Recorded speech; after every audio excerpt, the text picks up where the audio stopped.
Much, President Indra, for that introduction, and welcome to my presentation on personal cybersecurity.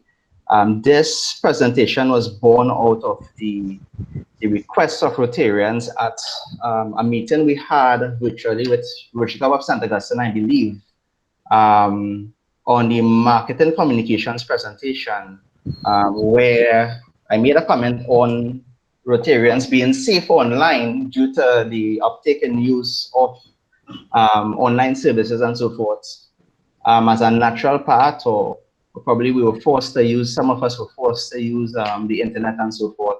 And Rotarians did indicate that, they wanted a presentation. The logistics committee indicated interest as well, probably to host it under their banner, but it came in this format, and I'm grateful that all of you are here and that I can contribute as a Rotarian of the Rochelle Sangre Grande to help shape your words, thoughts, actions, and deeds, especially with respect to the online cyberspace or online cyberspace, right? I am Rotarian Marlon Raman, and as you know, I've been a Rotarian for 4.5 years, but I've been a prospect for quite some time. I crossed 5 years being around Rotary. I currently serve as the current and incoming club administrator and executive secretary. I have a degree in information technology from UWI St. Augustine campus. I have my diploma in computer engineering technology from the University of Trinidad and Tobago. I am an IT consultant serving the small medium business sector or small and medium enterprise sector for 10 plus years.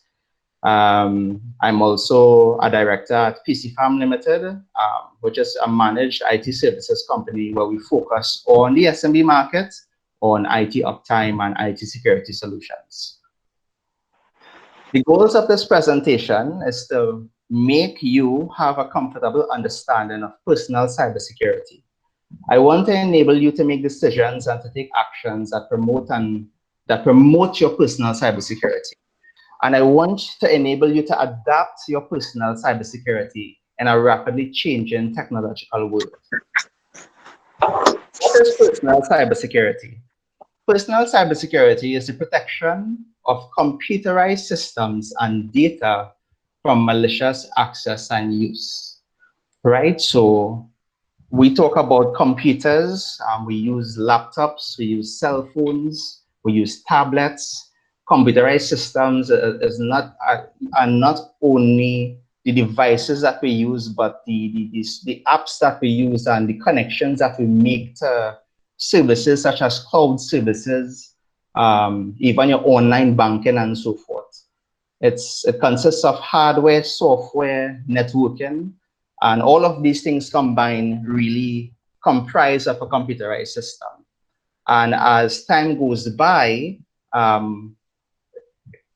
things that were not computerized before are becoming computerized today.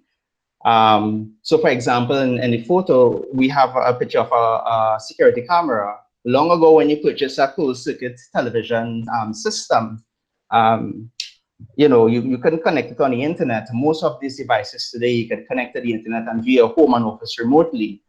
It is our hope that when we use the system, we are the only ones that are viewing our premises. But what happens if someone else is in the system and they're looking at you, right? What is personal cybersecurity? Oh, sorry. Why is personal cybersecurity important? This practice is used by individuals to protect themselves from harm. When I say harm, what do I mean by harm? Is it harm that just exists on the internet? Is it physical harm? I believe that it actually is physical harm, simply because our society is so tied into the online systems and internet systems and so forth. We do live in a connected world.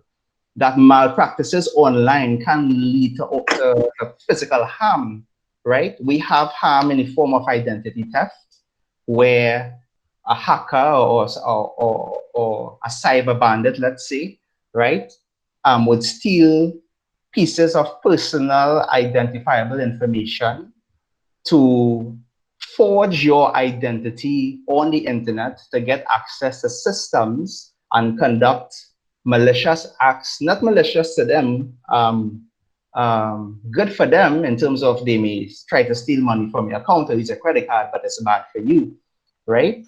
Financial theft, well, I just explained what that was there. Data loss. Data loss is very important, meaning that if we lose our cell phone or we lose our laptop, for example, it's not that we cry or we ache that we lose a device. We probably cry or we ache because we lost the data that's on the device, be it your photos. In the case of professionals, you lose your hard work that you would have put in time into. Maybe you have a company and you lose intellectual property, things like that, which does cause harm and financial loss in some cases, right? Unavailability of systems. If someone compromises a system and makes it unavailable, how does that harm us?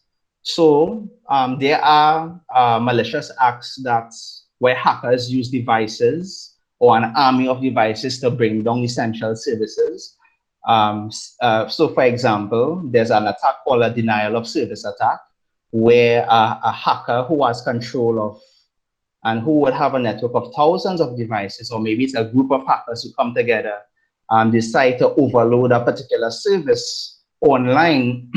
Let's say it's a bank and the online banking service isn't available, or maybe it's a health service, for example, and someone in need needs to access those services and it's not there. It causes harm to us, especially in this time, simply because we are trying to social distance, right? Invasion of privacy. That's a key area that I think perhaps a lot of people don't appreciate, but via this presentation, I hope to whet your appetite to give you enough to go learn more on yourself.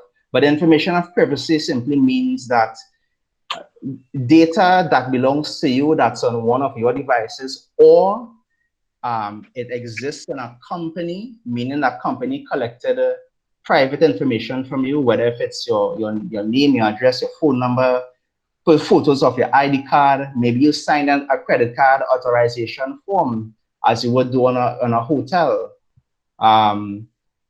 What happens? Are they securing your system, their systems well enough so that your data that you hold private and there, and if it's in the control, if it's in the hand of a hacker, let's just say, it's safe from harm. What systems do they have in place to protect your data? So there you see your data just does not exist on your devices. It exists on the computer networks and systems of businesses out there, online in our country, out of our country, internationally. We are a protected world.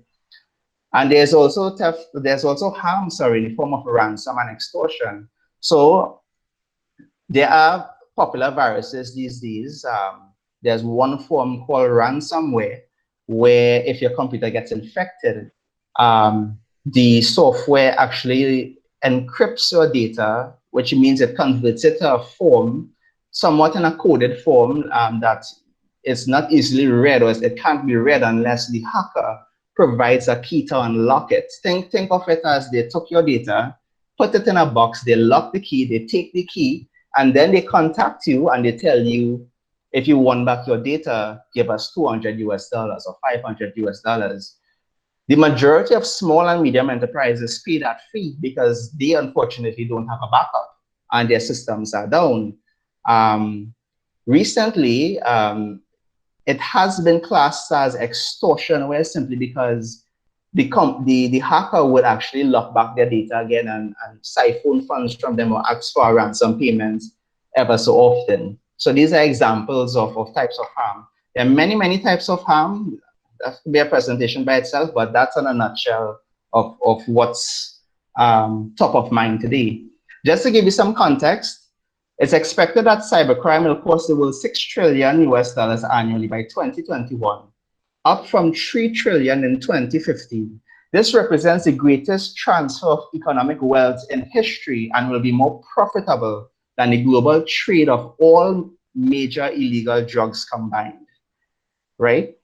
I know that we, in our local context, are very concerned about the drug trade.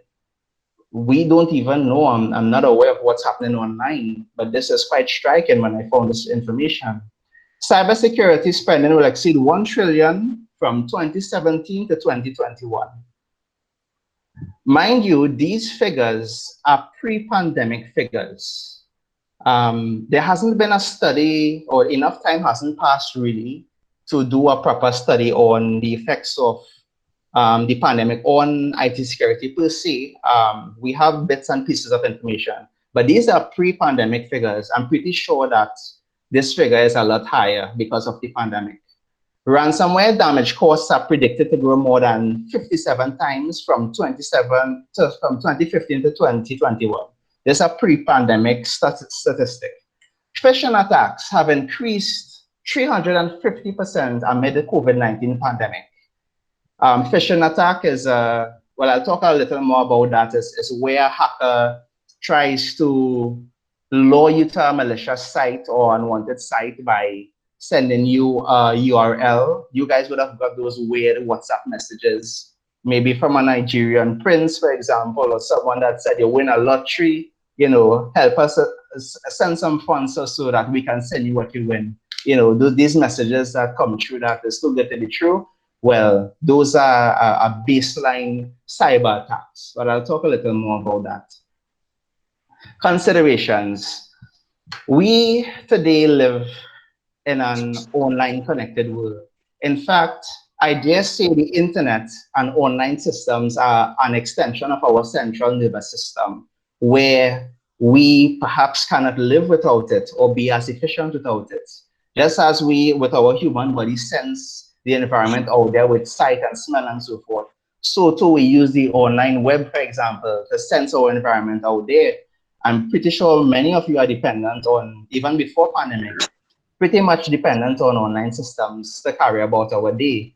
And as time goes by, its technology will become even more integrated into our lives, especially with 5G data technology. That actually will be something that's I can't put a number as to how much things will change. I dare say it's somewhat exponential because it will be such a disruptive technology that new applications that were not possible before can be done via 5G. So, for example, via current internet standards, a heart surgeon, for example, cannot the same way how we have in remote meetings.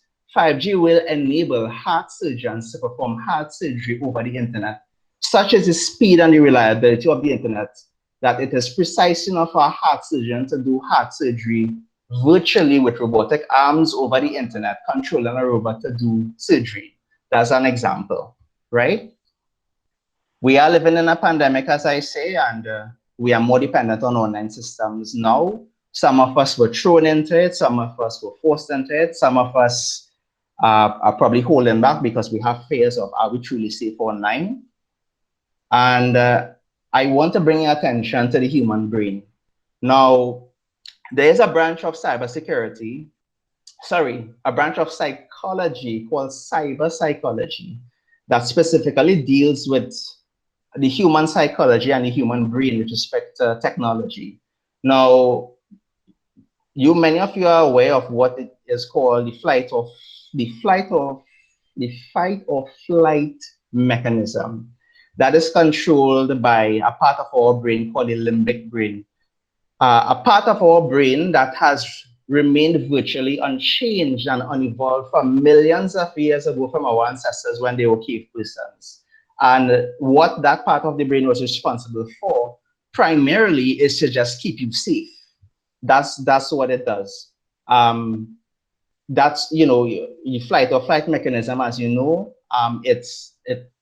for those of you who don't know, it controls the release of adrenaline when it's used, there's danger or dangerous sense, and it prepares the body to fight or to fly, right? So if you can run from danger, you run. If it is that you could fight, your body undergoes changes to fight. But what happens is that, and what is being suggested is that technology is not, it's so unnatural to the human being that dangers on the internet that if it were to be replicated in the physical world and our limbic system can detect it and provide us or keep us safe, um, online technology actually doesn't initiate the limbic brain. It's as though someone online can tiptoe around the only human protective mechanism that's there, and that's what makes being online dangerous. Because in fact, if you have your technology in order, you have up-to-date technology, for example, and you dot all the I's and T's your technology, let's just say, or even 90% of that, you're safe on the internet. What actually is not safe is our human behavior and the actions we take. And some even argue it's not that hackers hack competent systems, they hack human beings, because we have poor habits and behaviors. We have good intentions, but based on the tools that we have in front of us, we haven't been trained or we haven't been informed properly how to behave properly or to even recognize danger and take actions that would mitigate danger and mitigate compromising the existing security that we have with the systems that we use, right? Next slide. So hackers. Who are these hackers that makes our lives so miserable and make it so scary? A hacker is defined as someone who takes a particular thing that's designed for a specific purpose and alters it to satisfy or to do something that it was not designed for, right? So for example, you have a personal computer, it's designed for your use. A hacker infiltrates it and changes the operation of it to serve him, which hurts you, right? Hackers really fall into three categories, really. And based on the categories, they have a certain level of sophistication or skill. So at the bottom, I like to call the bottom hackers the fishermen. So I talked about phishing before, online phishing spelled with a phishing. That's where, as I said, so just like a fisherman, and you're trying to catch a fish, you put a bait on it, you put it out into the ocean. So too, these base hackers, they try to lure you with bait, which is attractive information, which is probably you won the lottery, click on this link to find out more information. In the local context, I remember a certain bank, Canadian bank, who identifies with the color of red. A lot of us were getting text messages saying that that particular bank was asking for information. That is an example of phishing. If you call that number, you would actually have a hacker on the other end who is trying to execute a crime, an online crime by the name of social engineering, to sort of get personal identifiable information from you so they could take that and try to steal your identity, for example, right? The banks and whatnot always say, we will never ask you for personal identifiable information via those mediums. And if you get a message like that via your email, for example, simply call the organization and find out. It doesn't hurt. So that's the largest group at the bottom there. The fishermen, they're by far the largest group. They use base level tactics, and they have a low level of sophistication, right? Then we have in the middle cybercrime gangs. Just like how we would have criminal gangs and they're very much likened to the mafia, you have organized crime with respect to online and cyberspace. These guys, they look, if you think of criminals, they have some money, they have some show, they like the nice cars, they like the nice jewelry, they like the girls, whatever. These guys look very, very sophisticated, they may not even look like the typical criminal. They're very, very sophisticated looking. And perhaps the way in which we think of criminals have to change. These guys go to work just like, on a normal basis, like you and me. They come together, they develop software to try to hack systems and so forth. They have their online marketplace where they sell each other services, where they pull together. Well, let's just think of it as a Rotary Club for cybercrime, just a dark Rotary Club, let's just say. They even have systems where they have 24-hour support, any sort of specialization that they need to take down a system, etc., because there's a lot of money out there. The figure I called was $6 trillion. That's $6 trillion in losses due to cybercrime, right? These guys are more sophisticated than the fishermen. Now we look at the nation state hackers. These are hackers that are hired by governments, for example, to target institutions and foreign nations and so forth. They may wear military uniform, they may sit in an office, but they have the highest level of sophistication in terms of hacking skills, right? They are few in number. Some of them may not even work for a government. They may have the skill, but they are out there, right? Next slide. So in order to understand how to protect ourselves from the internet, we need to understand the technology that the internet is based on. So I really hope that you guys have your pen and your paper to really go through this in detail with me. Of course, I'm looking at Ken and he can't figure out if I'm kidding or not, but I am indeed kidding. I don't expect you to learn this. It's impossible for someone to really learn this. What I just wanted to demonstrate to you is what the internet looks like and to show you a way of how you can perceive the internet so that you can learn to protect yourself, right? This is what you call the OSI model. It was developed in the 1970s, and much, if not all, of internet and network transport is based on this model. Hackers study this model and they try to compromise different areas. But let's move to a more layman's term of how we can understand the internet. So if we liken the internet, let's say we're on that ship on your left-hand side. We are on the ocean and there's this iceberg in front of us. We can see what's in front of us, that's above the ocean, but below the ocean, the iceberg is much bigger and most of it we cannot see. I want you to think of this iceberg as the internet, and the internet comprises of different layers or different parts. We have the public web, which is more or less what you can search on the internet when you go on Google, when you browse the internet. It's basically what you can search for and see. It's what the majority of us use. The next layer would be the deep web. The deep web is still part of the internet. It has information that is not easily accessible. Perhaps you need a username and password to access these systems. These would be things like your online banking records, your internet banking. If you guys are on Amazon, your Amazon shopping history, things like that. But it's pretty much secured and it's not, you can't just search for it and access it without credentials or authorized access. Then we have the dark web. I'm pretty sure you guys probably heard about this mysterious dark web. The dark web is a place that sits somewhere between the public web and the deep web. It's a part of the internet that's created by the hackers and the cybercrime mafias and so forth, with special computers that are designed with technologies to remain hidden from law enforcement and even anyone. You can't even, you guys, when you browse the internet, you guys use Google Chrome or Firefox or Safari. You can't even use that browser to access the dark web. You have to use a special internet browser called Tor, spelled T-O-R, to access this dark web. And even to access it, you have to know your ways how to find the dark web. But the dark web is there.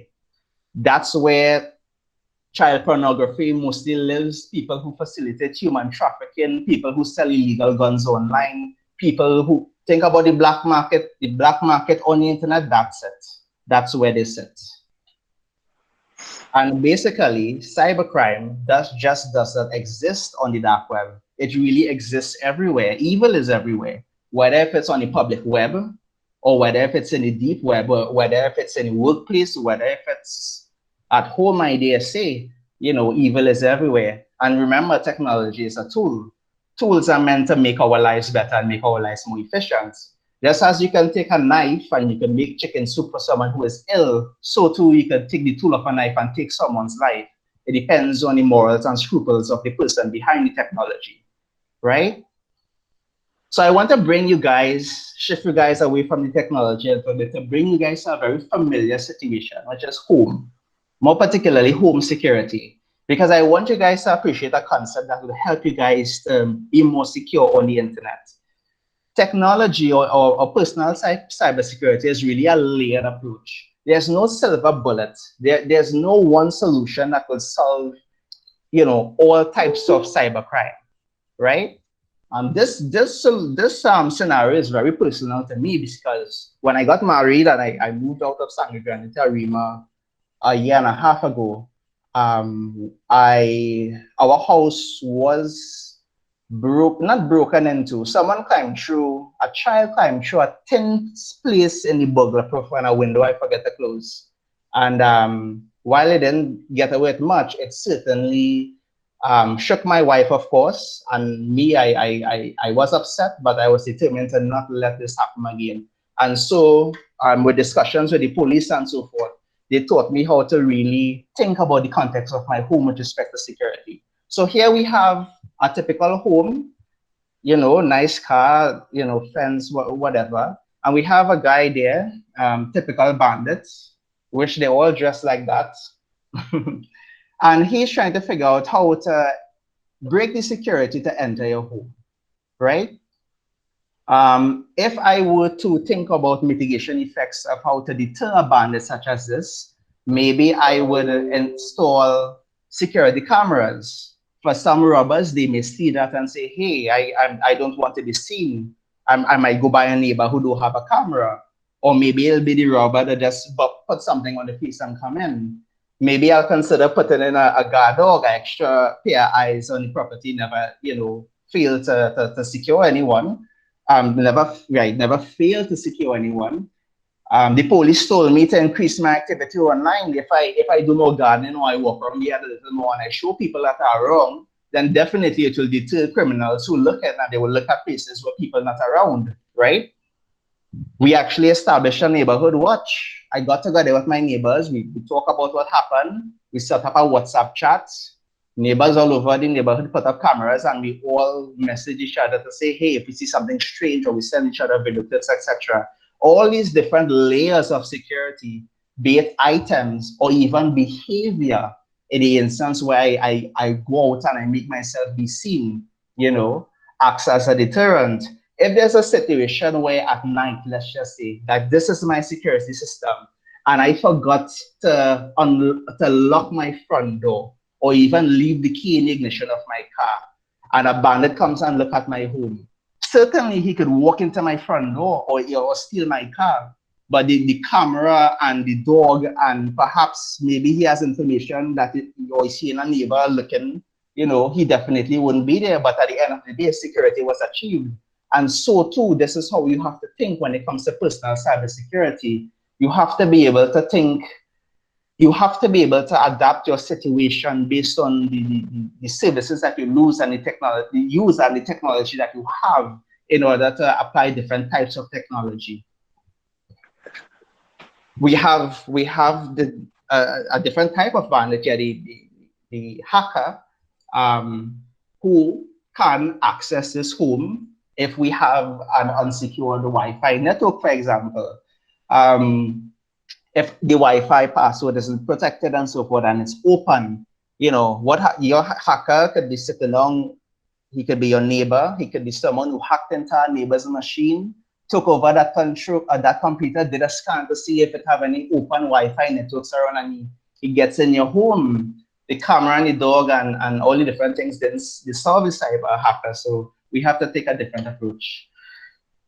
How do you achieve personal cybersecurity success? The answer is education and behavioral change. The reason why I put behavioral change and I use the word behavior, when actually I was doing typing this, I actually put action, but I decided to change it to behavior. Action, to me, in the world of security, perhaps in my mind, if I think about action, I think about Rambo with all guns blazing, let's just say, what we see in those movies, But we have to learn to not jump when it comes to security, but to actually stop and think.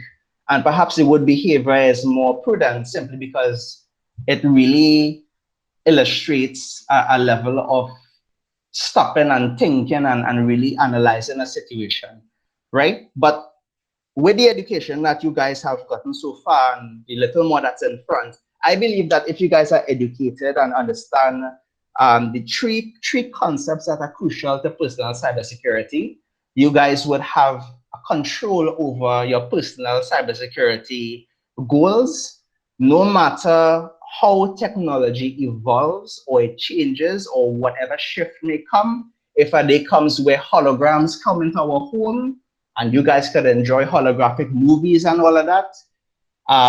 Once as you guys remember these aspects of information security or personal cybersecurity, which is computer security, data security, and information privacy, and how to secure those or to promote those, you guys will be okay. Let this be the rock in the ocean of storms that remains still no matter how the current in the ocean sway. Once as you remember this, you can adapt your behavior and adapt your action to take care of your personal cybersecurity. So let's talk about data security. Data security concerns the protection of data from unauthorized, accidental, or intentional modification, destruction, or disclosure. So we did talk about this before. We have data home or on your phone, but remember we also have data in public organizations and institutions and businesses. What if that's health data that exists at a hospital? What if a hospital gets hacked and your personal health information gets get leak out there? That is concern as well. So when you think about data security, you can't just think about what I have control of or that's in my possession, like in a device in my possession or in my home or my kids or on my network. Is what exists out there as well. And we have to be responsible for our information, because certainly if the wrong hands get that information, we are the one that face harm, right? This is an example of identity theft. If someone gets that information, I'm always talk about identity theft before. What if you have, information or even personal photos that was disclosed due to a hack? That is your data, but it's out there. Now there is something that we see in IT where whatever you put online lives forever, and we have seen it in the past. There are people out there who archives this data, and they always resurface, whether if it's explicit photos of a celebrity or whatever it is. We believe that it's impossible to erase from the internet. Because at the end of the day, there are bad people out there. So you guys have to be careful as to when you're using technology, if it's information that is a risk, just think of yourself, do I want this out there forever? If there's a risk that is out there forever, do I want it there? If the answer is no, then don't use the technology to house that type of information. What is information privacy? Information privacy is actually a branch of data security, which I talked about, but it's concerned with the proper handling of data. Proper handling of data includes consent, notice, and regulatory obligations. So what I mean by that is, when we sign up for services online, or we sign up for an email account, or we download an app, I'm sure many of you don't read the privacy policy that's there. We quickly press agree because we're excited to get this new technology for free or whatever the case may be. And yes, it enhances our life. But what is it that they get in exchange for this freeness? They must get something in exchange. Amazon and Microsoft and Google have built empires based on information that we give to them willingly, but a lot of people don't know what it is they're really giving those companies, right? Practical information privacy concerns are often revolve around whether or how data is shared with third parties. So for example, there are apps that you install on your phone that may ask you for your private information, be it your name or your address, for example. You agree to their privacy policy, but you didn't read it. But little did you know that how they make money is they take your information and they sell it to data brokers who are brokers that buy data and look for people to sell it to, like marketing companies and so forth. And they make money by harvesting and selling your information, right? Some of it is most of, well, I can't say most of it or some of it, but it is hope that when they sell this information, they don't tie it to you specifically. It is said that, you know, they have to strip that information of things that's tied to you, but they still have a digital profile that represents you, and you hope that they can market a person like you or even you. It's a little confusing, but that's what it is. Basically, remember with technology, what makes you an identity? When you think about your identity, when you think of yourself, like I am Malan Ramanano, I am Ken Guru, what does that mean? What does that mean on the internet? Does it mean my name? Does it mean my address or my phone number? What if it means my body temperature? When we have health devices that connect to the internet and it measures our temperature, or it measures our heart rate or blood pressure, for example, isn't that part of our identity? If it is that I have a phone in my pocket that's tracking where I go, when I use Waze or I use Google Maps, for example, and there's a computer that analyzes, well, okay, this is the route for the week, can that information be used to infer that this is part of my identity or this is my usual route? You have to think in terms of what is an identity. It's not just your name or your phone number or whatever. It's whatever information that can be translated to data that these applications and devices harvest. Because certainly they could create a digital profile that certainly defines this as you. And according to from what I read, a very good top information privacy professor, he is saying that there's an 85% chance that he can take different pieces of information that hasn't been identified, that hasn't been linked specifically to someone via their name or ID card number, for example. But there are enough pieces of information to put a puzzle together to identify a person. And that is what the world in which we live in today, right? Practical information privacy concerns often revolve around how data is legally collected or stored, right?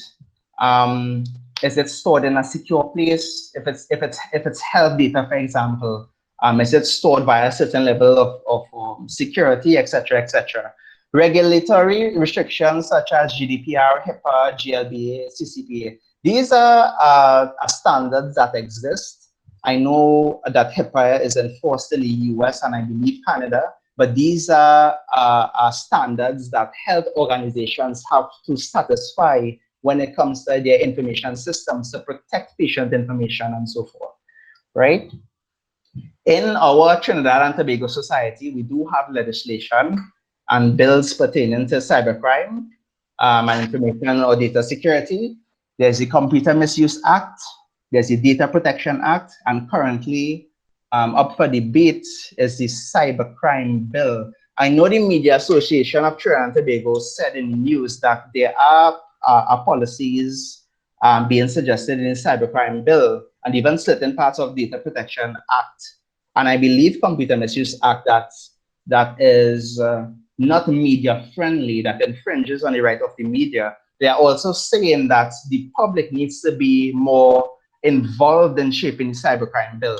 But we do have a cybercrime bill that government is trying to pass, and I think it's important that we have the ability to shape our society, since technology is very much intertwined into the fabric of society, of our society.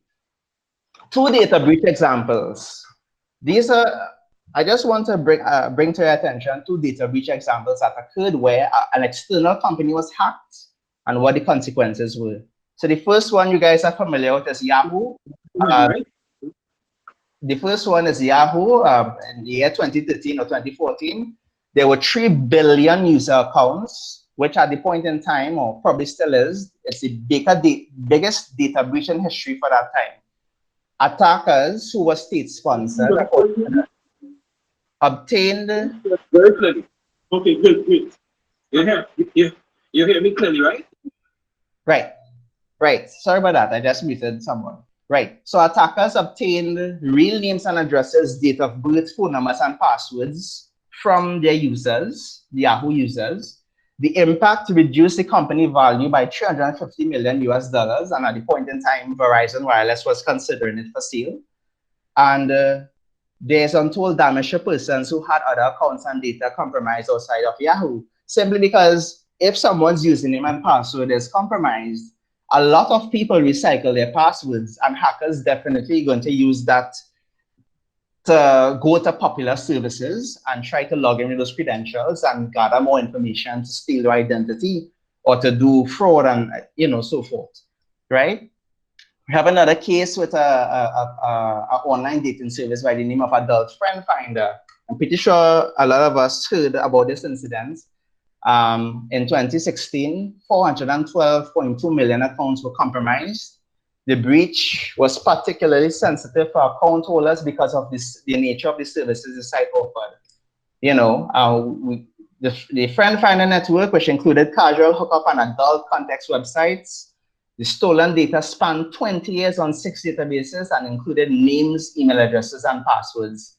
The impact, well, I can leave it up to your imagination. I can't remember if, for whatever reason, the hackers dumped this information publicly, but I'm pretty sure that, if this information went out there, there were probably a lot of divorces. There were probably hackers who found persons because they have the name and address and phone number. They probably call persons and try to extort money out of them in order to save their marriage, things like that. Next slide. This is an example of data that companies have access to based on what they told us via their privacy policy that they presented to us when we agreed to use their service. So you guys would have, when you got your Android phone or you sign up for Gmail, Google would have given you a policy to read a long document that most of us didn't read, and you press I agree. Facebook did the same. Apple, you want to use the phone, you have to agree, otherwise you can't use it, you press I agree. Amazon, we buy from Amazon and so forth, right?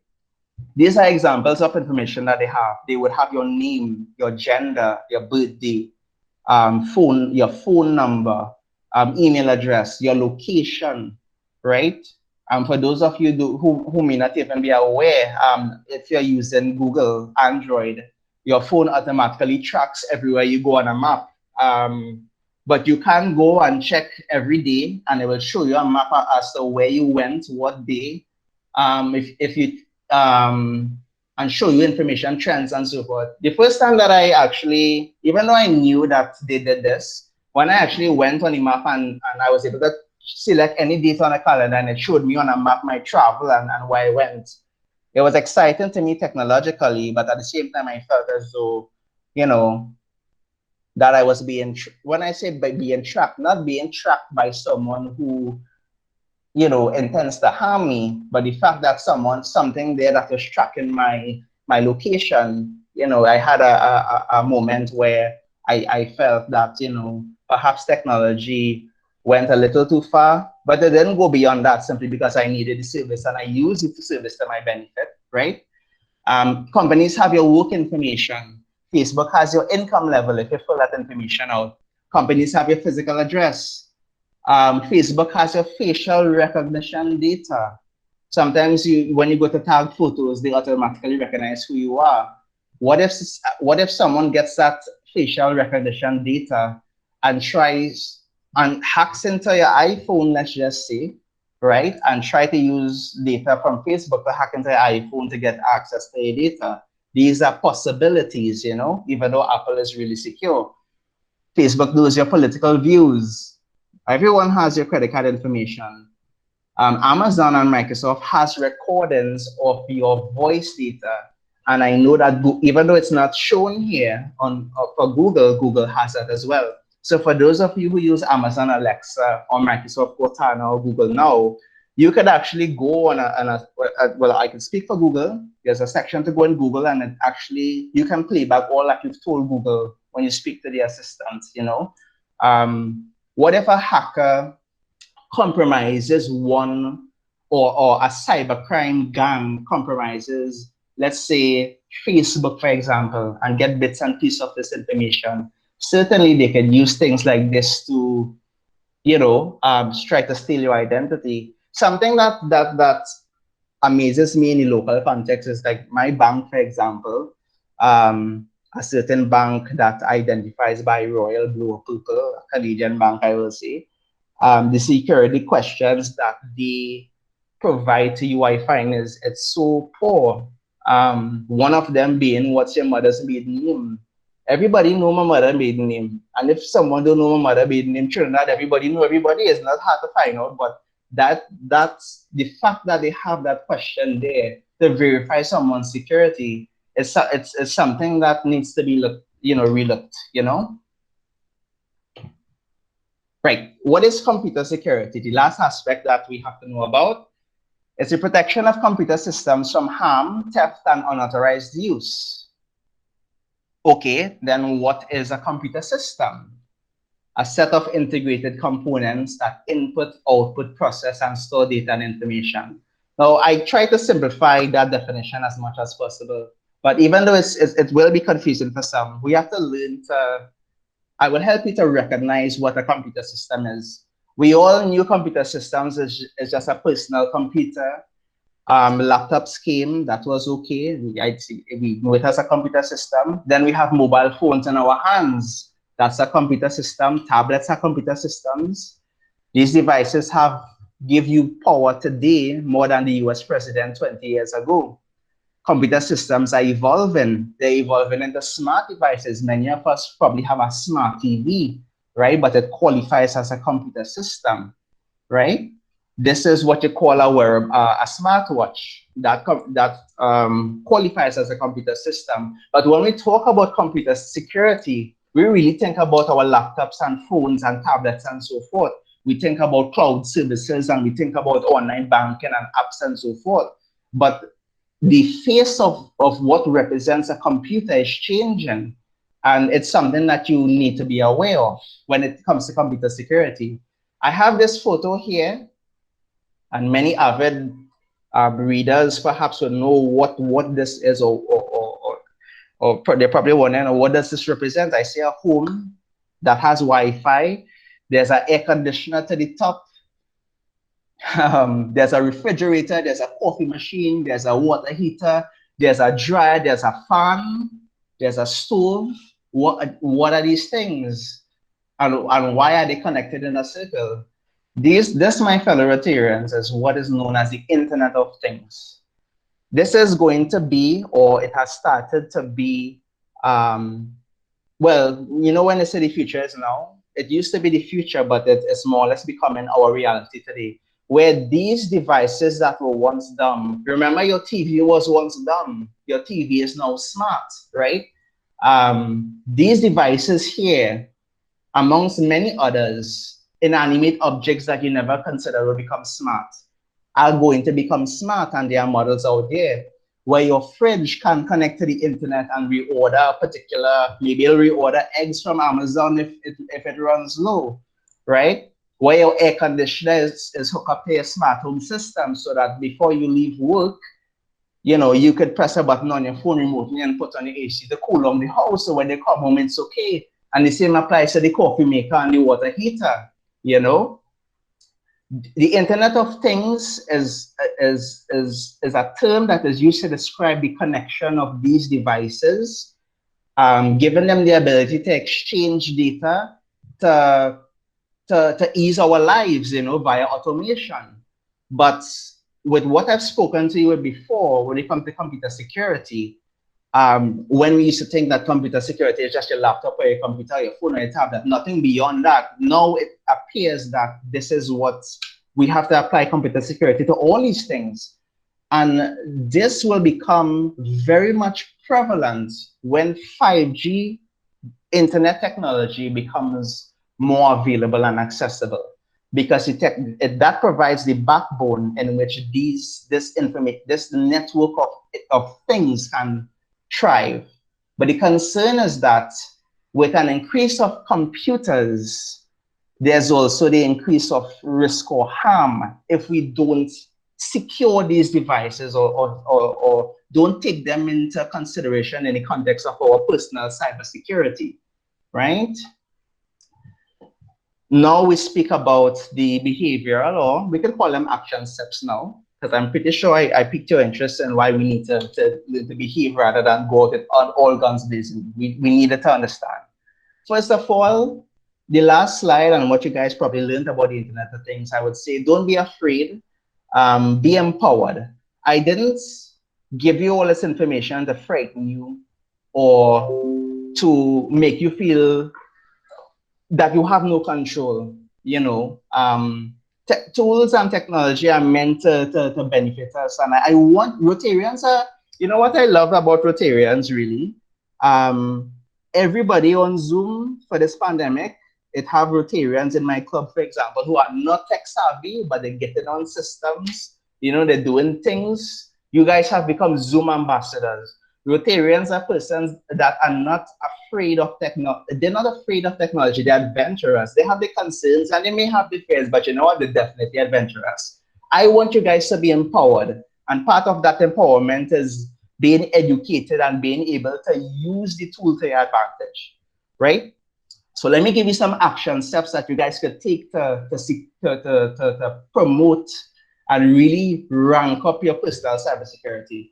With respect to personal computing devices, that's your desktop, your laptop, your mobile, your phone, tablet, and services.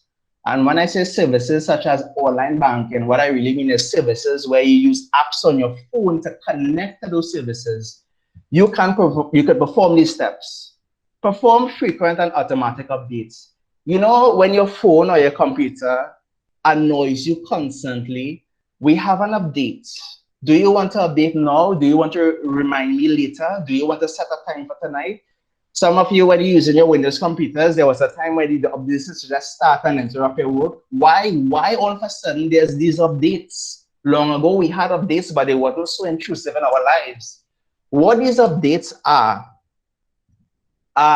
fixes for your technology that the manufacturer or ethical hacking communities, which are good hackers, by the way. They are good hackers that hack for the good, and they provide the security information of how they break into a system to corporations like Microsoft for some money. Because at the end of the day, the information helps improve their security stance, right? But these automatic updates, I want you to think about your house. We want to talk about the house security. Let's say you have a weak back door. You have an old back door, the deadbolts are working, and have a crack. Nobody's saying that. Nobody will kick down your door or anything, and they don't know about it.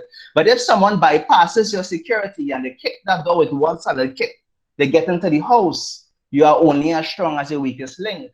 These updates are fixes to replace the back door and put in an iron door. These updates seal the vulnerability, cracks, and weak areas of your computer devices and software and services, eliminating the risk of someone penetrating your system and breaking your security. Remember, I told you guys that personal cybersecurity has to be viewed in a layered approach. I remind you to think about the home. You guys have your home and you guys have different security techniques. You know, some people may choose to put cameras, some may not, but you know your home and you know what you do to secure your premises. So too, you know, different people will do different things for their information or personal cybersecurity. So perform your updates, find a time to do it, put your phone to charge, let it update in the night, just let the updates happen, right? For logins, meaning where you have to use usernames and passwords to log into services, your email, your online banking, your Dropbox, whatever it is, use multi-factor authentication, also known as MFA. Some people may say 2FA, but the term is multi-factor authentication. What is multi-factor authentication? Multi-factor authentication is a method used in identity management for computing. And maybe about a month ago, I was fortunate enough to attend a Microsoft security bootcamp where they were saying that if people use multi-factor authentication, if they enable it on their services, if they enable it on their email or whatever, wherever there's a username and password to log into, most organizations have a feature called multi-factor authentication to enable. Facebook has it, Gmail has it, Microsoft has it. Most companies have it. Some of the banks don't yet have it. The same bank I talk about, they have it, I have it, right? It basically requires you to enter more information rather than using the password to validate that you are who you are, that you are the right or authenticated user to log in by you entering information that is on your person. So for example, I may enter my username and password, and then they will ask me, okay, what's the code that was texted to your phone? The assumption is I have my phone in my hand, therefore the code that I get when I enter it into the system in addition to my username and password, it must mean that it's me because only Marlon or Ken, for example, would have that. And that multi-factor authentication is very, very secure, right? That's why it's in bold. And if you guys walk away with one thing today for your computer, if you guys enable MFA, it eliminates 90% or 95% of your security concerns, right? If you don't have MFA or multi-factor authentication enabled, refrain from recycling passwords. Because what I explained above, if you have multi-factor authentication enabled and a hacker has a username and password that he hacked from supermarket X down the road, let's just say, or Price Mart, let's just say, and you're a person that are custom recycling password, because all of we hate to remember all these passwords to recycle them anyway, even me, right? If you have multi-factor authentication enabled, hackers get stopped in their tracks because they don't have your phone in your hand. They don't have your fingerprint, for example. That's on your person, that's different. And so it stops them in their tracks, right? Use legitimate software for both personal computers and mobile. Now, hackers, there's a lot of illegal or what they call bootleg software or cracked software out there. But in order for it to become cracked or an illegal version for it to exist, someone would have modified that software in order for it to be cracked. But a hacker, in my belief, is not going to go through all that trouble to give it to the world to say, hey, here's a cracked version. You don't have to buy the legitimate software. Save hundreds of dollars. But we don't know his intent. He may have put tracking software in there or keylogging software in there that is monitoring all that you're doing, trying to harvest information so that you can be his latest victim, right? When you buy a phone, for example, and you have to unlock your phone, make sure you unlock it in a legitimate way and not in an illegal way, which is, you guys may not know, you guys may hear people talk about rooting Android phones or breaking phones or unlocking phones, you know. Unlocking phones are not bad. There's a legitimate way to do that. Doesn't compromise the natural security that was built with the device. But if you go through an illicit way of doing it, and you guys have good intentions, it's just that you guys don't know, you guys compromise the security of your device. So basically, you make it easier for a hacker to come in. But buy legitimate software for your computers, for your mobile phones. Buy a proper phone. Don't get anyone to break into the phone if it's not unlocked. I want you guys to purchase an internet security suite as opposed to just an antivirus. Remember, I told you guys that security is a layered approach. An internet security suite has multiple different services and protection mechanisms that really is a layered approach out of the box that really protects you and alerts you and secures you. And it's very, very good. Not just antivirus, it's an addition to antivirus. All internet security suites will come with antivirus, but just don't download free antivirus. It's not enough simply because we live in an always connected world and high-speed internet, which is an environment for hackers to thrive, right? Utilize data backup services. Now, in the IT field, when it comes to security, and we don't mean to scare anyone, we believe it's not a matter of how do we prevent people from infiltrating systems and hacking systems, be it themselves or more so via viruses slipping in, or maybe one day I click on a link by accident I need to, and let's just say my internet security suite was down for whatever reason that I didn't notice, and a system is compromised. We think of it in terms of it's not a matter of if we will get hacked, but when. But when we get hacked, what do we do? When we are concerned for our data, if we have a data service that periodically backs up our data, more or less we,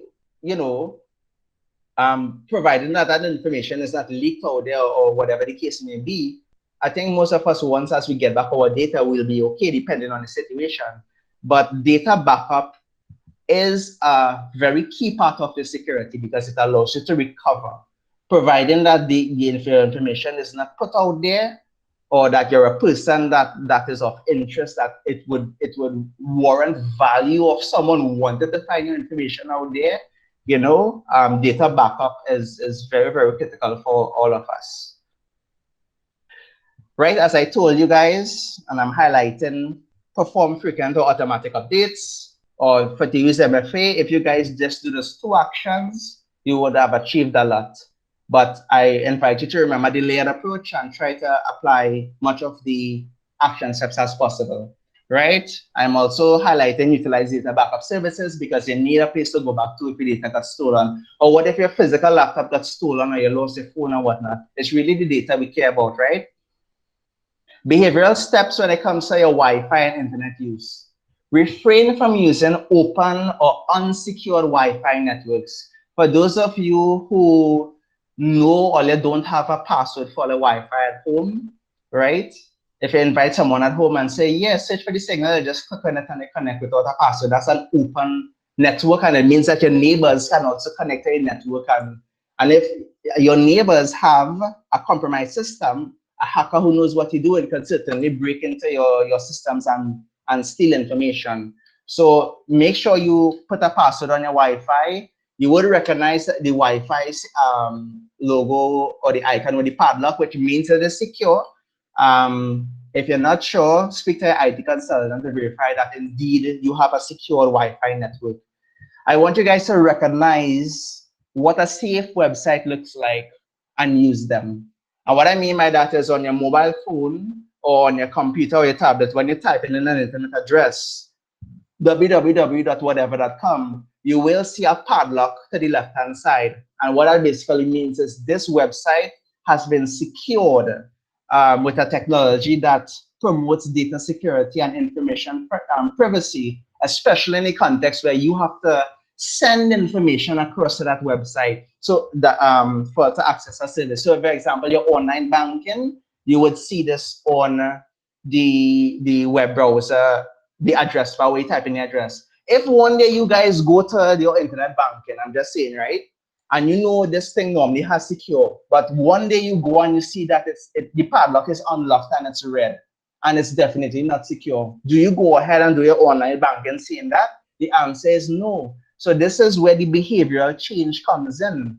What has happened there is that the security mechanism that is there to protect the customers on the banking system has failed for whatever reason. But you knowing from your knowledge that you learn that it's not secure, don't use it because there's a risk, right? Be cautious of following web links or URLs and opening attachments. Now, this comes in with WhatsApp, your email, for example. Someone may try to use social engineering. You may get an email from supposedly a friend or a parent or whatever it is. But when you're reading these messages, the body of the message, you realize that, hey, this person doesn't sound like my mom or my friend or my husband or whatever it is. This is not normal. Or it's weird for this person to email me to ask me such a request. If you are suspicious, and it's always good to just be a little suspicious, call that person and ask them, did you send me a mail with attachment, about with this? Be very, very careful and be smart. That's what I'm saying. That exists on WhatsApp as well. When we get these, we get all these messages forwarded to us, This is an example of a link. That link is, well, me watching it, I know it because it's my field, but I want you guys to be able to recognize these links over time to know that, hey, this is an illegitimate link. Even though it says WhatsApp, that's not what WhatsApp's website. But when you start to pay attention, to glance to the top of the address bar when you browse sites to see what it's supposed to be like, you will see that you'll be able to tell, hey, this is a legitimate site. Hey, this isn't a legitimate site. And remember that layered approach I told you about? If you have an internet security suite, that actually does link checking for you. So if you accidentally click it, the internet security suite will say, hey, this link has been reported by our users and our security team to be malicious, and it stops you from going there. So you see the behavior, the layered approach working. Let's say for whatever reason your security is down, your behavior would have saved you because you recognize that this is not the place to go, right? Not just in WhatsApp messages or emails or whatever form. And as I told you, get familiar with the proper spelling of URLs, right? With respect to smart devices, where I spoke about the Internet of Things, and also in this case, online or cloud services, do your frequent automatic updates. As silly as it sounds, there will come a day that you have to update your vacuum cleaner or that smart refrigerator or that TV. I still laugh in my head when I think about it because it sounds so silly, but it is the world we live in. Not silly that I don't appreciate the benefit, I do. It's just that it sounds ridiculous saying that I have to update my toaster oven. But this is the world that we're going in. Do frequent automatic updates to see those vulnerabilities that your manufacturer discovers. Do research on companies, brands, and service providers with respect to data security and information privacy. What you're trying to establish is, can I trust them? Can they show me that they are indeed responsible with my data when I give them my name and my address and my phone number, and with a smart device, they have a connection to my home? What if it is that they are not on top of their duties with respect to maintaining security? Or there's a vulnerability that has been identified. Just like the other day, and we could relate to this. Zoom, for example, was flagged with being unsecure recently, and that's why everyone had to go to Zoom 5.0. You know, they had a serious security flaw, but what they did, they addressed the issue, they fixed the problem, they forced everybody to update, but the update was good because they addressed the issue. We fix the problem and we secure it. Once, as I see a company doing that, it's not that something is unhackable. It's that when they find a problem, are they addressing the issue? And if there's a company out there that has been deemed to say, listen, we have found a Samsung device that is unsecure. Once as they release an update in sufficient time to update it, beats, you know, a couple of days, or in fairness, a 2 to 3 week period, as typical with Microsoft for certain things, I'm okay with that because I know they are fixing the problem, right? Contact the company that you want to do that you know, the brand or the company that hosts the service. You know, ask them, how am I secure? What are you doing to secure me? What if it is that I am breached? What happens, right? Challenge them, show them that you care about these things. When you show companies that you know about data privacy and information security, and management finds out, and companies and the upper echelons of the hierarchy understand that the customers care, they will say, well, watch now, I can't get away with the nonsense that we used to do before, the unsecure practices and the bad behaviors and the bad policies and the old equipment that we have. We have to take it seriously because people have our eyes on us now, right? Be aware of technology news. bbc.com/technology is my favorite place to be. Just be abreast of the news, be aware, feel the pulse of the world with respect to technology. It definitely, it changes your behavior and allows you to be prepared, and you would know what to do, right? You will be aware of your environment because technology is our world. Read privacy policies before you accept them. I know this may be a hard one, but I invite you guys to read the privacy policies, understand the data that you're giving up there. Most people are okay with the trade. I'm all for I'm all for society being benefited by these technologies for cheap or almost free, as long as the companies handle our data properly and they secure it properly. And perhaps on that model, if it didn't exist, who knows what the world would be doing in this pandemic, because we have such an amazing, you know, a buffet table of technologies that we could use to live our normal lives during the pandemic. Can we imagine the world if we didn't have the internet? What would I be doing? You know, with respect to having a way of getting over this, and for us to feel connected, it certainly helps us cope. Help shape technology used in our society. Voice your opinion on information privacy issues and data security issues. And I spoke about it before. Once as businesses and the government see that you care, you know, they will, you know, be part of shaping it. This not affects us, it affects our children, it affects our family, it affects everything. And for something to be so deeply interwoven into the fabric of our society, we should be knowledgeable of it and we should have a say. As a technological person, I'm telling you guys, don't feel that because you are not qualified in technology or you can't talk about the Bluetooth 4.2 or the SIP phone or whatever. Don't let the techno babble and the technological terms make you feel inadequate when it comes to dealing with technology. Technology is meant to serve human beings. Technology is supposed to improve an existing process that they're trying to get on top of, or to introduce a process to help you do better things in life, right? That is supposed to guide the technology. Sometimes the technology may guide it by making it more efficient, making it, making it a better process. But you always have to remember to look things through the lens of the process I'm trying to improve. Technology is supposed to serve us, not the other way around, right? Well, actually, it could be the other way around. It could be a symbiotic relationship, but you get the idea. And that's basically it. Thank you guys for your participation and your attention. I know I probably went a little over, but the passion is get a little better. And before we go to questions, I would like to talk about a comment on the survey that I got. And I value this. I got 2 participants in my survey, but even though it was 2, it definitely piqued my curiosity and interest as to, this that I see here, which a person asked, can online banking be made safe to relinquish personal telecontact? So what this person is asking is if online banking can be made safe where we don't have to go in the bank for any reason, we don't have to deal with the teller, we don't have to line up. Is there a day that the personal teller will be removed from the banking system with respect to online banking?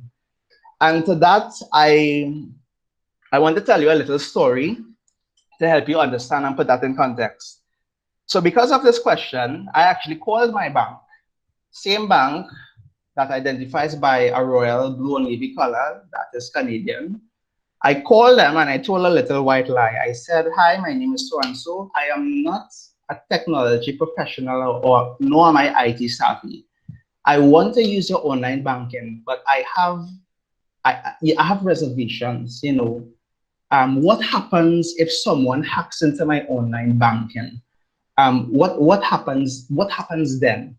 Does the bank give me back the money that is stolen, be it my credit card or ATM machine? The girl at the end, it's neither here or there. I found that she was a little aggressive. It probably don't have to be with this topic. Maybe she was having a bad day. She was trying to convince me that it's impossible to hack the ABM, the account that is titled Links card. But I know for myself that that's not true. She said that they can't hack that. If it is that they take your credit card money, the bank does do an investigation, which can take between 5 working days and 45 working days. And once that is proven that it was stolen, or you didn't authorize the transaction, they will give you back that money. The same, she said, will be done after much persistence. And the same can be done they will do for your savings account or your check-ins account or whatever. So And what I would also say is if we go back to the chart where we spoke about the levels of hacking, where we had the statewide hackers with the highest level of sophistication in hacking, rather than the fishermen at the bottom who, if they try to hack online banking with the built-in security that's there, it's too much of a hassle for them to really to break that security. So they focus on low-hanging fruits, such as people clicking on those links that we get on WhatsApp, right? That's a lot more efficient for them to make money. But if a top-level hacker, a hacker that is hired by the government to hack the government, try to hack the bank, I would like to think that that person could walk through that system with a hot knife through butter or minimal effort. But the thing is, hackers of a particular skill not going to focus on a particular market or a particular area, you know. So, and the fact that information technology policies such as NIST and other organizations have a policy in place to say, listen, if it is our insurance policy in place to say, listen, if your money got stolen by illegitimate means, we will give you back the money, no problem. The question then becomes, can I survive the 45 days, or should I have all my eggs in one basket? The answer to your question is, it depends on the person, really. You know, if you're a person of high risk, that you would attract the attention of a hacker of a particular skill, or persons that don't like your head, that have the ability to hire a hacker to hack your system, I would definitely take different strategies. For the average person, it is safe once as you follow the principles there. Just take into consideration if your account does become compromised, it does take some time to get some money. Maybe you should have a bank account out there that's not tied to online banking as a way of security. I'm just saying. My email is there for anyone that wants to contact me. And I open the floor to questions. Hi. Okay. Alan, that was a very, very interesting um presentation. It was really an eye opener. Okay, so question from I believe it was Nadine. She indicated, are there any specific security suites? Um, there are there are there are just as specific. I would recommend the popular brands. So for example, Avast is a good brand. Norton antivirus is still out there. Norton is a good brand. There is McAfee, right? They are still out there. You can purchase internet security suite from them, right? The landscape is littered, but what I suggest that you do, you can, those are the three that I would recommend. Viper is another one, Viper Security. The ones that my company promotes, we are actually Avast. I can speak for Avast and Viper because that's what we promote. We haven't had problems with our clients and friends and family who have those services at all, But I would look at Avast. I believe they have one called Avast Internet Security Suite. Now, these companies have multiple solutions, and the reason why they have multiple solutions is kind of like you have to look and see what applies to you. Some may have a data backup solution intertwined with it. Some may not. Some may focus on something else. But as I told you, think of security as a layered approach. So different security suites would appeal to different people based on what it is they're trying to protect and based on the context of the environment. Just to give you an idea, I believe the Avast Internet Security Suite online, if you go to the store, you can purchase a 1-year subscription for 10 devices for $82 per year. The reason why it's 10 is because you can use that because they realize we live in a world where we have families. Yeah, I might have a computer, laptop. It goes on your mobile phones and tablets as well, all those phones as well. But I would recommend Avast. I would recommend Viper. I would recommend McAfee. I would recommend Norton or Symantec. Those are the ones I'd recommend. What about ESET? ESET falls in that one too. I believe I used ESET. ESET, yes. Well, I like to speak from experience. So what I could say is I haven't heard bad stuff about ESET. I've heard bad stuff about Kaspersky, but I don't think it's Kaspersky's fault. I think that they were just a victim of the geopolitics that we have between the US and Russia. Kaspersky is a Russian company. And just like how we have the geopolitics, for example, on the mobile phone market with respect to the US and China with Huawei, right? Sometimes you just have to be smart and look into things. But in the long run, it depends on the person. But I wouldn't say Kaspersky is bad, nor have I seen information of any particular antivirus that was popular, but was so bad that that it came to on our radar. Mm-hmm. Okay. Another question asked was what's cost for the MFE? Cost of the MFE. MFA, multi-factor authentication is free, right? So there are free apps that you could download on your phone that supports MFA. But how okay, so let me give you an example of two. One is from if you go to your app store, whether if it's in your Apple phone or your Android tablets, there is one called Authenticator by Microsoft, right? Let me see if I can pull up an icon here to show you guys. You guys are seeing my camera, right? Yeah. Right. This is how Authenticator looks. Can Um, can you pull okay, it back a little bit? Pull it back. Right, good, that's right. fine. This is how Center it a Authenticator little bit, looks. right. It's a Shift to your blue, left. Right. right? And you will see it by Microsoft. You could Okay. download it. It's from Microsoft Corporation.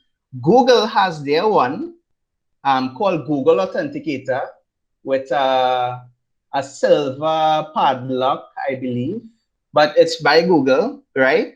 Those are two free ones you could download. But what happens is, well, those two will cover most of them. So when you go to your service, whether it's your email or Facebook or whatever it is, go to the security settings of that service, right? And they will give you the instructions of how to tie it to your phone. But more than likely, it's just that they will present a barcode on the screen. You scan it via your phone. The app has a feature where it uses a camera to scan the barcode, and so it's tied to your phone. And then what happens is that you get a rolling code that you have to enter. So, well, yes, I can show you guys this. I have a lot of services here, and I have a lot of codes here that change every 15 seconds or 30 seconds or whatever it is. And I have to enter that rolling code within a particular time limit to authenticate me, you know? But yeah, it's free of charge. But the approach that I would take is go to the service you're trying to do the multi-factor authentication for, and they will tell you what app will work. But I find that both Microsoft and Google is the most versatile one. The only instance I had where I had to download a special one was from that same bank that is Canadian, that identifies by a royal blue or navy color. Their security app is called Entrust. And for those of you who bank with that bank, they would have made you install that app, which does the same thing. I'm unaware if you could use Entrust to do the same thing. It's right there. That's not a red E right there. Yeah. Right? Yeah. But I guess that you just answered, well, how do you access it? So I guess you just answered how to access the MFEs. Yeah, it's free. Download it from the App Store and then go to the security settings of whatever service or whatever it is they're trying to protect. And they will see they have the option that says enable multi-factor authentication. Sometimes I believe you will see 2FA for two-factor authentication. It's the same thing, but they will have clear instructions there as well. Yes. Okay. I mean, I fall in this bracket too, but Arlene asked it as well. Our memory is not so good, right? So to use a password for various things, I mean, if you use one password for several things, how risky is that? It is very risky because remember, that is your first line of defense or protection for your data. So remember, online systems identify you and authenticate you by saying, if you know this username and password and they get it correct, that is you, right? Ken Budu going on the online banking, he enter username and password. Okay, that have to be Ken. But what happens, let's just say that bank got hacked, right?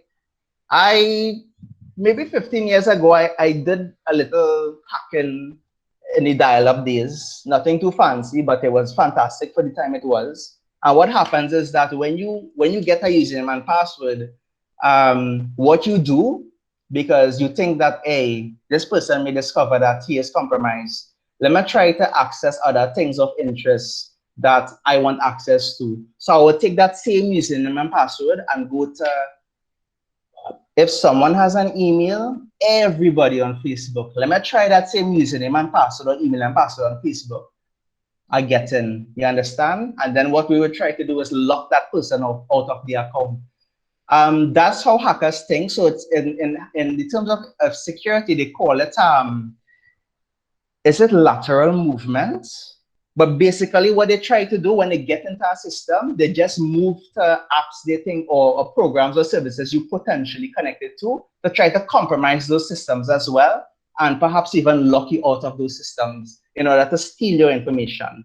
But it is, because it's hard to remember passwords, and I get that because I get an older guys. I used to remember all these passwords, and now I started right now I locked out of one of my banking accounts because I entered my wrong password. But there are two things you can do. If you do multi-factor authentication, some services don't even ask you for a password. You get a pop-up on your phone that says, do this, someone is trying to log in from this area. Do you want to log in? And you press yes. And a lot of my services use that. And I have even forgotten some of my passwords. I actually was in a situation where I forgot my business password, but thanks that I had my phone, I was able to fix that. There are other services as well, right? I think it falls into the category of single sign-on. So what happens is that it's a service that you purchase where you log into a single sign-on account, right? The idea is that you enter all the username and passwords in the secure application, right? Varying username and passwords, but your single sign-on would have one username and password. And services that have the support for single sign-on service, you just use that password and username, and it is secure and protecting your passwords, be it, well, when I say safe and protecting your passwords, I mean that the mechanism by which in the background, the computers talk to one another to authenticate, it's secure. But in the normal, not deep level sense, recycling your passwords is a horrible security plan. We all get headaches trying to remember these passwords. I just try to make it a game. All those video games I used to play in the past with all the codes and things, I use those, or I remember old car numbers or whatever it is. I try to find, analogies to sort of use for my passwords. But long story short, we have to remember the consequences and what information or cybersecurity experts say.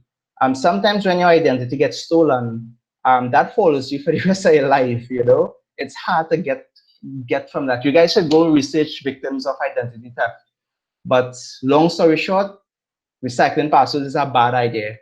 Find a way, find a format to do your passwords, or I would just say enable multi-factor authentication. That I think is what the answer you guys are looking for. That will relieve that burden. Go to your services, go to the security section, update all security information and make sure it's up to date. They will ask for an alternate email address, a phone number, alternate phone number. That's a method of two-factor authentication as well. Most of them ask for a phone number, and most of the text message or call you with a code to enter. So I think that's the answer to what you guys are looking for, which is eliminating the headache of remembering passwords. Because as Microsoft said recently, what you guys say in there in remembering so much passwords is that it's making security weak. Because when it is that, it gives us a headache to remember all these different passwords. We use the same password and we defeat the purpose. So the evolution of passwords is really identity management, which multi-factor authentication handles. So I would say, long story short, move to multi-factor authentication. Yeah, I totally agree with that. And like a simple example would be like your Gmail. Sometimes I would, because I have this thing on automatic to just log in is an automatic thing. If I sign in from some other device, for me to actually remember that password, they use the alternate email or the phone, and they would tell you a code to punch in and whatever. So it eliminates the idea. So that's a good thing. Marlon, one good thing, I probably been talking about this whole cybersecurity thing, with companies too, I should say my company as well, or the company I work for, whoops, that they implement know your security thing as well. And another good thing I see that I learned from that was that, I mean, in my younger years, I would have, if somebody send you an email, claim this or claim that, you would see they will send you an email, right? An email, like a link to go on. And in that security training, they told you there now to hover over the link and you will see the true link of what it is. You learn from that. So, and that's a little catch thing that we learn. So, the company will send us little tricks to see if we would really Right. go and access it, and it will really be the false email. And that's, I think, plenty of us will get catch because the email looks so authenticated relating to you, or did you order a package at Amazon? It's here. And then when you look at the link, be very careful not to click on, because you order things, with people, and when you click on it, is not what it is. That the link itself is just a hover over it. So this cybersecurity thing, it is indeed a very, very crucial thing. And yeah, pretty much, I guess you answered. I guess that was all about the questions I saw so far. So I don't know if anybody has anything again on it. I guess not. Just to comment a little bit on what your company was trying to do there, they were trying to give you behavioral training to Yes. train you to see that links are spelled correctly, or to get you into the habit of using your senses and your behavior to detect a possible problem. Because even though your company has the security in place, again, as I tell you guys, it's hackers are really hacking humans. They're not really hacking the technology. It's our behavior that compromise secure systems, right? Any other questions or comments? You can feel free to unmute your mic to anyone and ask a question. Balan, I just want to make a comment and say how quite interesting it is because apart from the world going into technology, into e-language, the fact that the matter that COVID has brought on now, and I think by force to many people who really never wanted to get into all of that, and there's no other choice right now but to learn the language of E. Um, this time, the timing couldn't have been better. It couldn't have been better. And in terms of security, it's good so that people at the same time wouldn't just learn the language, but at least learn the security along with the language. You understand? Yeah. So I think the presentation was very good. It was very learned. There needs to be a lot more that people can explore, given that you have opened up a whole world of it. I am very happy, satisfied that you've shared so much. We've learned a lot. I, for one, because sometimes when I have nothing to do, I'm just browsing, but to me, it's a learning process and I quite enjoy it. Thank you for your kind words, President. I mean, as I say, in my experience, you meet, and I face this all of my working life, and you meet doctors, and in my young days before I even was qualified, You meet doctors and lawyers and professors, and these guys, you feel the bewilderment that they feel because they are ashamed to say, I can't find a Microsoft Word or something so simple to me. And even when dealing with my mom, my late mom, and my parents, who is what they call part of the digital divide. The digital divide is a term used to describe where persons do not have access to the technology, be it that they just don't have the means or the internet access, or they have a mental block to learning it, they have a problem dealing with that. But there is no shame. There is no shame in not knowing technology. It's not about knowing technology. It's about knowing what it is you're trying to improve with technology. So my late mom, who died from cancer, she had a mental block to Facebook and YouTube. She would always say that's young people thing. And in my younger days, when I tried to train her, when I had the time, she didn't want to learn, and then I had to take the time to teach her because it was becoming a problem for her. So when she had a cancer, I said, "Mom, here we're going on." I added her to Facebook. I said, she said, Facebook, here is MacBook, and it have a certain negativity. I said, "Mom, the tool is only as good as how you use it. So let me show you." I added her cousins who she hasn't interfaced with in years. I add her to her favorite cooking channels and books and whatnot she still read. Cancer Society, cancer tips, gardening, religious stuff, whatever, whatever. I say, let this tool feed you with positivity. Yes, you will see negative things. Here's how to get rid of the negative things. You be on top of the tool and let it serve you. The answer is to let technology serve you. It's easy to be overwhelmed by the new this or the new that or whatnot, but the secret is, okay, what is the thing in life I'm trying to improve? Sometimes technology can teach you new things, yes, but it's important to not get overwhelmed with technology and information overload. There's a lot of things out there. I don't know everything in this phone. I don't use everything on this phone. I use it to serve me. I need to authenticate. I need to access my email. I need to go online. I need to go on social media. I might do one or two networking stuff and technical tools, but that's it, you know. And I don't feel threatened by that. We live in the information age. Long time before the internet. Remember, this is called the internet, the information superhighway. We had to go to the library to get information.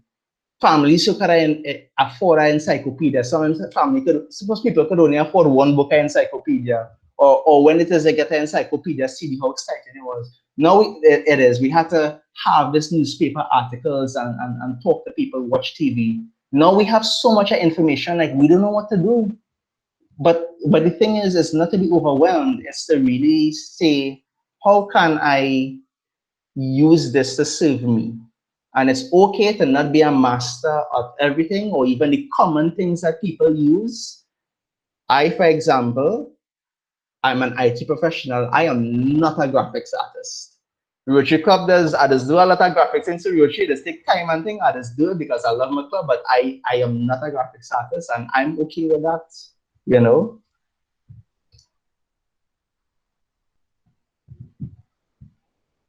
Any other questions or comments, guys?